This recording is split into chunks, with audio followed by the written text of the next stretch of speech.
আসসালামু আলাইকুম। সবাই কেমন আছো? আশা করছি সবাই খুব ভালো আছো। আল্লাহর রহমতে আমিও ভালো আছি।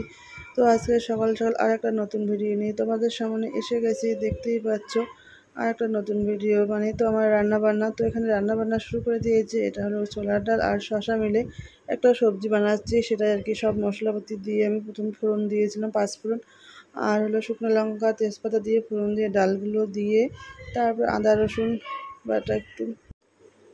তো এদিকে আমার সবজিটা বসিয়ে দিলাম আর কি, ডাল আর শসা দিয়ে সব কিছু একসঙ্গে মিশিয়ে তারপর আমি প্রেশার কুকারে দিয়ে দিয়েছি। তারপরে আমি ঢাকনাটা দিয়ে দেবো প্রেশার কুকারে। তো ওইদিকে একটা ঢেঁড়স ভাজিও বসিয়ে দিয়েছি। এদিকে গরম মশলার গুঁড়ো একটু দিয়ে দিলাম সবজিটার মধ্যে দিয়ে ভালো করে ঢেকে দেবো। আর ওইদিকে রুটি বানানো হচ্ছে, যেহেতু সকাল সকাল একটু তাল থাকে, ছেলের স্কুলে যেতে হয়। তো ওর তো এক্সাম শুরু হয়ে গিয়েছে, সেজন্য আর কি যাচ্ছি রোজ রোজ। তো এক্সাম ওর আধা ঘন্টা মানে 20-20 মিনিটের মধ্যে শেষ হয়ে যায়, 10 মিনিটের জন্য মানে 10-এর মধ্যে এক্সামটা। তো সেজন্য গিয়ে কিছুক্ষণ বসে থাকি, তারপর এক্সামটা শেষে একেবারে নিয়ে চলে আসি। তো ওই জন্য মানে সব কাজ সেরে তারপরে যাই আর কি, একটু বাকি থাকে তো সেটা বলে যাই, শাশুড়ি মাকে করে দেয়। তো এদিকে আমার ছোটো ছেলেকে খেতে দেবো রুটি, মানে একটু ঢেঁড়স ভাজি আর রুটি।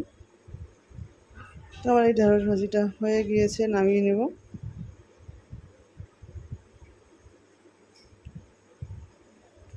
এর দিয়ে একটা মাছ আর কি বসাবো, বোয়াল মাছ, এই মাছটা। তো সব কিছু মশলাপাতি দিয়ে ভালো করে মেখে নিচ্ছি। তো তেল হালকা করে গরম করে নিয়ে তারপরে মাছটা দিয়ে দিলাম তেলের মধ্যে।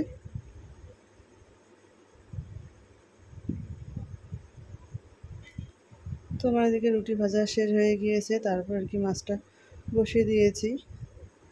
তো এদিকে যে ছোলার ডালটা ছিল সেটাও কিন্তু হয়ে গিয়েছে, নামিয়ে নিয়েছিলাম। তারপর এদিকে একটু চাল কুমড়ো ভাজি করে নিচ্ছি অল্প করে একদম।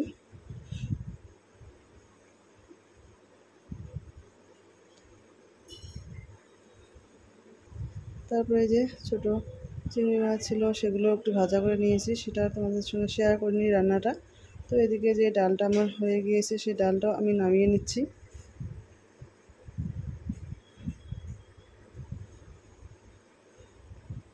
সবজি ডাল এটাকে বলে। তো ছোলার ডাল দিয়ে সবজি দিয়ে আর কি ডাল, তো ভালোই লাগে কিন্তু খেতে এইভাবে ডালটা রান্না করলে।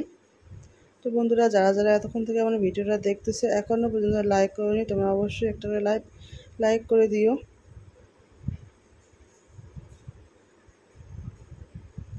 আর এদিকে আমি একটু সজনা ছিল, ভাবলাম সজনা একটু রান্না করে নিই, সেই জন্য সজনা একটু রান্না করে নিচ্ছি। এখানে সজনা, শসা আর আলু আছে, তো এগুলোই রান্না করব।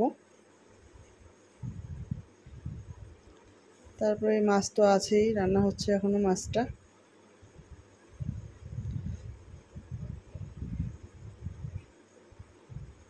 তো এদিকে একটা পরোটা ছিল, আমি সবজিটা দিয়ে মানে যে ডালটা বানিয়েছি সেটা দিয়ে খেয়ে নেব। মানে আমি বানিয়েছি পরোটাটা, রুটি বানিয়েছি তার সঙ্গে একটা পরোটা বানিয়েছিলাম।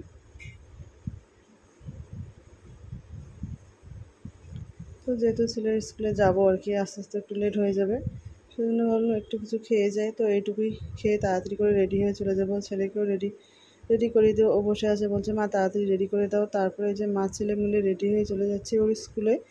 অনেক রৌদ্র, অনেক গরম এদিকেও। তোমাদের এদিকে কীরকম একটু জানিও। তো মোটামুটি একদম ভালোই গরম পড়েছে, আবার সে সময় একটু বাতাসও আছে, সেজন্য আর কি গরমটা বাইরে একটু মনে হয় না। আর বাতাসটা না থাকলে তো অনেক গরম মনে হতো।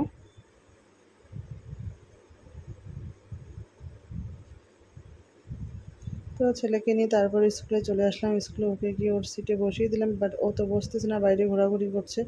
তো ওইদিকে ঘোরাঘুরি করছে, এখন প্রে হবে, তার জন্য বেল আর কি বাজাবে। আর আমরা আমি আর কি বাইরে চলে যাব। এখানে আর ভিতরে আর গার্জিয়ানদেরকে থাকতে দেবে না, যেহেতু আর একটু করে এক্সাম শুরু হয়ে যাবে সেই জন্য।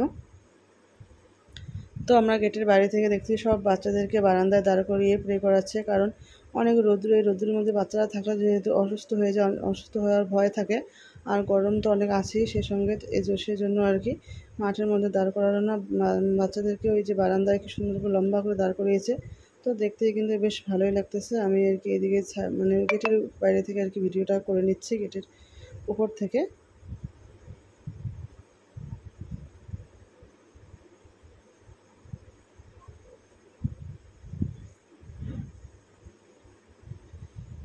তো তো তারপর একেবারে চলে আসলাম সন্ধেবেলায় এই চা বানিয়ে নিয়েছি বাচ্চাদের জন্য।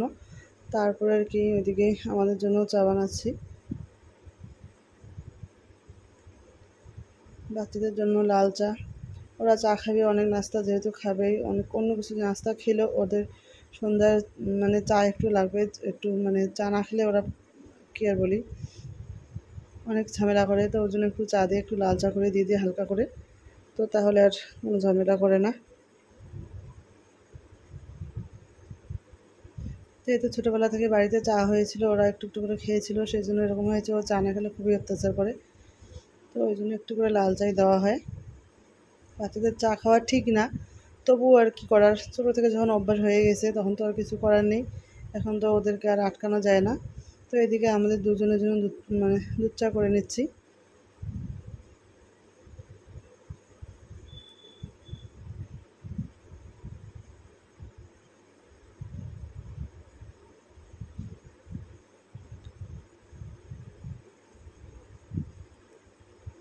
তো চাটা খাওয়ার পর একদম একটু পরে আর কি ওর দাদু আর দাদি আর কি বাইরে গিয়েছিল, তো কুচবিহারে গিয়েছিল ডক্টর দেখানোর জন্য। সেখান থেকে আসার সময় ওদের জন্য বিরিয়ানি এনেছে, মানে বাড়ির জন্য আর কি, ওদের জন্য বা আমরাও খাবো সেজন্য।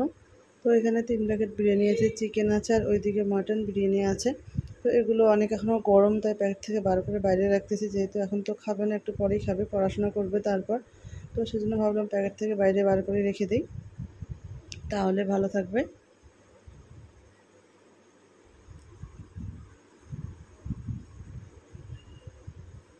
তো সেই জন্য প্যাকেট থেকে বাইরে বার করে রেখে দিয়েছি। তারপর চলে আসলাম, ওরা যখন খাবে তখন আমার ছোটো ছেলে বলছে যে আমি তো বিরিয়ানি খাচ্ছি, একটু আমাকে ভিডিও করো। তো সেই জন্য আর কি ওকে ভিডিও করার জন্য যে বিরিয়ানি মানে ভিডিওটা আর কি শুরু করলাম, আর বিরিয়ানি ওর প্লেটে দিচ্ছি আর কি ওকে খাওয়ার জন্য। তো এর আগের অনেক ভিডিও আমার ছিল এদের এই বিরিয়ানি খাওয়ার ভিডিও, সেই জন্য আজকে বলতেছে আর কি আমরা বিরিয়ানি খাচ্ছি, আমাদেরকে ভিডিও করো সেই ক্যাচাল দিচ্ছে, কী আর বলি। তো সেই জন্য আর কি ভিডিওটা আর কি করছি। তো আমি বেশি একটু করবো না, অল্প একটুই করবো ওর খাওয়ার ভিডিও, যেহেতু বাচ্চা মানুষ, জেদ ধরলে যেটা জেদ ধরবে, না হলে ও খুব চিল্লাহাল্লা করে। তো ওইদিকেও চলে গেছে কোথায় জানি, এই যে এসে গেছে, তো ওকে দিচ্ছি খেতে। এদিকে বড় ছেলেকেও দিব খেতে। ওইদিকে ও টিভি চালাতে গিয়েছিল, টিভি দেখবে আর খাবে। তো এই যে দেখতেই পাচ্ছ বন্ধুরা, ও কত সুন্দর করে খাচ্ছে। ও একা একা খেতেই ভালোবাসে, ও কাউকে খাওয়াতে দেয় না কোনো কিছু খাবারই, ও সব কিছু খাবারই একা খেতে অনেক অনেক পছন্দ করে। তো বাচ্চারা যখন নিজে হাতে খায়, তো যখন ও ছোটো ছিল একদম, তখনও কিন্তু ও যখন থেকে খাওয়া শুরু করছে তখন থেকে ও নিজে হাতে খেতে চায়। তো মানে তখন তো অনেক কিছু ফেলাই টেলাই শেষ করেছে, এখন তো আর ফেলায় না, এখন বড় হয়ে গিয়েছে, এখন তাই সব কিছু ভালো মতো খেতে পারে। তো বাচ্চারা যদি নিজে হাতে খেতে চায়, যতই ফেলাঘাত যাই করে, ওদেরকে নিজে খেতে দেওয়া উচিত। আর ও ছোটো থেকেই ওরকম ছিল, মানে যখন থেকে খাওয়া শুরু করছিল তখন থেকে ও নিজে হাতে খাওয়া খুব পছন্দ করছিল। কার হাত দিয়ে ও খাওয়া পছন্দ হয়নি বা ওর খেয়ে শান্তি হয়নি। কেউ যদি ওকে খাইয়ে দিছিল, তখন ও আবার প্লেট নিয়ে বসে বলে এই দাও আমাকে এখানে আবার খাবার দাও। তো ওই অল্প একটু খাবে ও, মানে এটা মানে সব ফেলাই টেলাই দিয়ে শেষ করবে। তো ওই জন্য আর ওকে খাওয়াই দেই না আর কি, ওকে প্লেট দিয়ে বসায় দিই একেবারে। তো এখানে কীভাবে খাবে খাও, তো সেজন্য আর কি আগে তো অনেক খাবার নষ্ট হয়ে গিয়েছে, তো এখন আর সেরকম হয় না, এখন সব ভালো মতোই খেতে পারে। তো এই যে দেখতে পাচ্ছ বন্ধুরা, ও কত সুন্দর খাচ্ছে আর কি। তো বাচ্চারা নিজের হাতে খেলে অনেক কাজ এগিয়ে যায় মাদের। আর আমার বড় ছেলে ও তো খায়নি, ওকে খাইয়ে দেওয়া লাগছিল সব কিছু, আর অনেকক্ষণ সময় লাগছিল ওকে খেতেই। ও খেতেই চায়নি সব কোনো কিছু খাবার, অনেক বড় হয়ে তারপর ও একা একা খাওয়া শিখেছে। আর ছোটো ছেলে একদম উল্টো, ও একা একাই সব কিছু খেতে পারে। তো বন্ধুরা, আজকের আমার এই ভিডিওটা তোমাদের কাছে কীরকম লাগলো তোমরা কিন্তু অবশ্যই কমেন্টে জানিও। আমি আজকের জন্য এখানেই বিদায় নিচ্ছি। সবাই ভালো থাকবেন, সুস্থ থাকবেন, আল্লাহ হাফেজ।